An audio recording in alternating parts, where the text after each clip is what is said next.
En ocasiones, algunas personas, pese a haber sido toda su vida íntegras y honorables, por circunstancias ajenas a ellos, acabaron perdiéndolo todo, siendo marginados y denostados. Personas que, pese a luchar por limpiar su nombre y su honor durante el resto de su vida, solo lo consiguieron, tristemente, después de haber partido. La agridulce historia de David Steeves es una de ellas.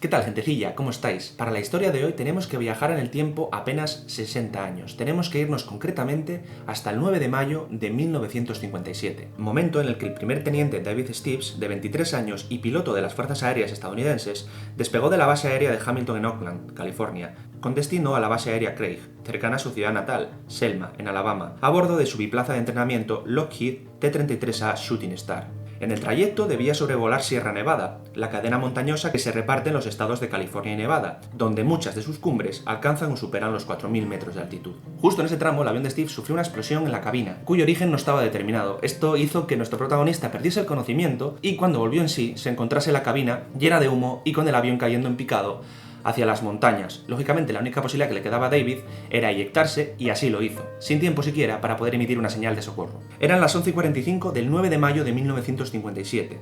Al golpearse contra la pared, se dislocó ambos tobillos, pero pudo sujetarse a una cornisa a unos 3.300 metros de altitud. Steeves, como era militar, sabía que las operaciones de búsqueda no empezarían hasta el día siguiente del accidente, e iba a ser bastante complicado dar con él en la inmensidad de la nieve. Sin embargo, como podéis intuir, a los militares se les imparten cursos de supervivencia en casos extremos, como era este al que se enfrentaba ahora Steeves. Si ya la situación pintaba bastante mal, para colmo, el tiempo no ayudó y la operación de rescate no se pudo iniciar hasta 4 días después del accidente. De hecho, esta operación de búsqueda se inició ya con bastante pesimismo, con bastantes pocas posibilidades de hallar al piloto con vida, y se prolongó durante 4 días más. A lo largo de este proceso, pues no se encontró rastro ninguno del piloto ni de los restos del avión, llegando al punto de suspender la búsqueda el día 20 de mayo, dándole por muerto e incluso celebrando un funeral en su honor. Pero Steve seguía vivo, aunque malherido. 54 días después de su accidente, malnutrido, deshidratado y con varias fracturas mal curadas, logró llegar a un sitio habitado y recibir atención médica. Tras varios meses de recuperación en los que le costó volver a andar, Steeves empezó a recorrer varias bases estadounidenses, siendo considerado un héroe, impartiendo cursos y dando charlas a otros compañeros sobre su supervivencia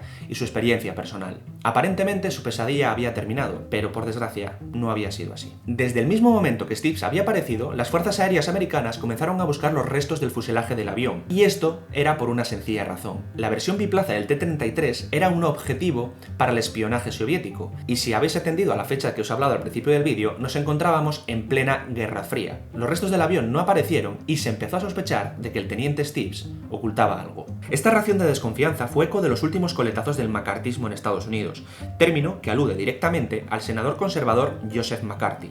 Concretamente, es usado para referirse al periodo político estadounidense desarrollado e impulsado por dicho senador entre 1950 y 1956, donde se multiplicaron las acusaciones de deslealtad o traición a la patria, que desencadenaron en un largo proceso de declaraciones, acusaciones infundadas, denuncias, interrogatorios, procesos irregulares y listas negras contra cualquier persona sospechosa de ser comunista o trabajar para la URSS. Los acusados eran detenidos y juzgados sin ningún tipo de garantía legal ni democrática. Tan arbitrarios y antidemocráticos fueron estos procesos que muchísimas personalidades e intelectuales del momento se rebelaron contra esta política y empezaron a cuestionarla de manera pública en la prensa estadounidense. A este proceso muchos de ellos lo denominaron caza de brujas y, como consecuencia, también acabaron señalados. Como curiosidad, algunos de esos personajes famosos acusados por el macartismo fueron el cineasta Frank Capra, el dramaturgo y poeta Bertolt Brecht o el grandísimo Charles Chaplin, genio del cine y la interpretación. Pero volviendo a nuestra historia, pese al retroceso de esta corriente política, a finales de aquel año 1957, el Saturday Evening Post publicó un editorial en el que denunciaban, a su juicio, la gran cantidad de contradicciones en la historia de Steeves,